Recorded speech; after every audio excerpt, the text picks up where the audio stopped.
সপ্তাহের কারণে হিন্দুস্থান থেকে রক্ষা পেতে বাংলাদেশ ছাত্রলীগের কেন্দ্রীয় নির্বাহী পরিষদের নির্দেশনায় বিতরণ করছেন হাজীগঞ্জ পৌর ছাত্রলীগের সাধারণ সম্পাদক মেহেদী হাসান বাপ্পি এবং তিনি চাঁদপুর জেলা ছাত্রলীগের সহসভাপতি মেহেদী হাসান বাপ্পির সকলের হাতে হাজীগঞ্জ বাজার থেকে পানি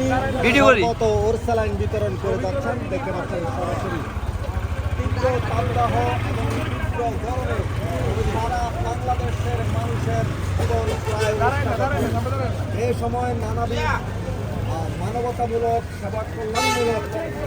প্রতিষ্ঠানগুলো এগিয়ে এসেছে গরিব দুঃখী অসহায় মানুষের পাশে দাঁড়ানোর জন্য এবং পানির বোতল এবং শরবত এবং ওরসালাইন নানা রকমের ঠান্ডা জাতীয় সেই ধারাবাহিকতায় হাজীগঞ্জ পৌর ছাত্রলীগের সাধারণ সম্পাদক